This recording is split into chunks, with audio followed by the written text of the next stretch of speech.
All right, Dragon Ball Super fans. Now, before we get started, I just want to make it clear that unlike Belmood, I am not trying to sound like a Goku hater. Now, Vegeta is my favorite character. Yes, I said it. Now, I also don't want you to think that I'm a Vegeta fanboy throwing shade at Goku, but I just want to say that we know Dragon Ball Super has not been the most consistent series. Now, I'm pleased that we got a new series. It was a fun ride. It's not over quite yet during the time of this recording, but I feel like, and again, fans feel the same way, that there are a lot of things that could have been written and done better. Power scaling, pacing, character development, and the list goes on. But let's just talk about Goku's Ultra Instinct and the fact that he will be mastering the technique or state of being in the next episode.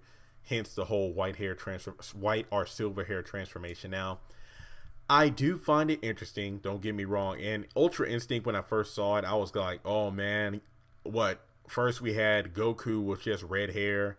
Then we had Super Saiyan just basically turned blue. And now we have base Goku with like a, a white aura around himself in base like form. And you call it Ultra Instinct. But the thing is, with time, as well as seeing these different forms in action in the anime, it actually made me appreciate the form. Now, I'm not saying that I hate this upcoming form of Goku because, again, once I see it in the anime portrayed, in terms of combat, how it looks on screen, I would be able to form an opinion on it. I just feel like it's unnecessary for this to be shoehorned in at the tail end of Dragon Ball Super.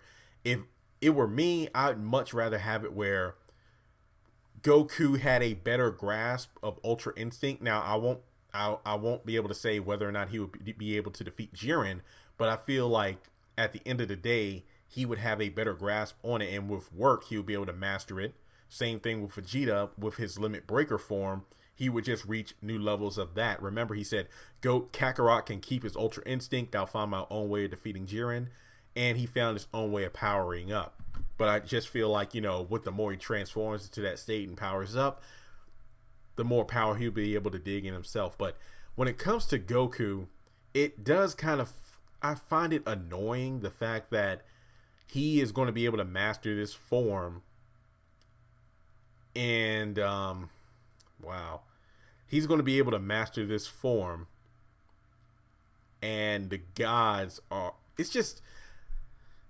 Okay, let me just back up here. After Goku first obtained Ultra Instinct, the gods were just like in awe about how can this mortal so easily achieve a state that even the gods find difficult to even master or obtain. Now, I was kind of like taken aback by that because I never thought that Goku obtained Ultra Instinct easily due to the fact that he was like sucked into this black hole when the Spirit Bomb blew up. So I found like it was his will to survive and keep fighting that pushed him to break his shell. So to me, it made sense how he got to that level of power during the hour-long special. Because if anything, it was more like an accident. But keep in mind that he had been training with Whis in order to obtain this state of being.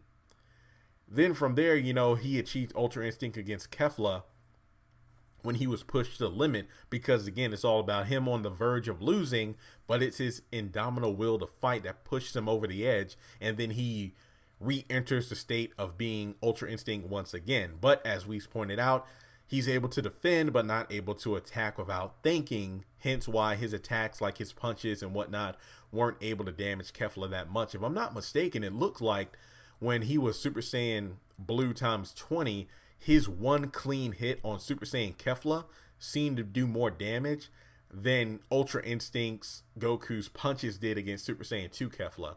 Just because Kefla kind of like was shaken or rocked when Goku hit her at 20 times blue.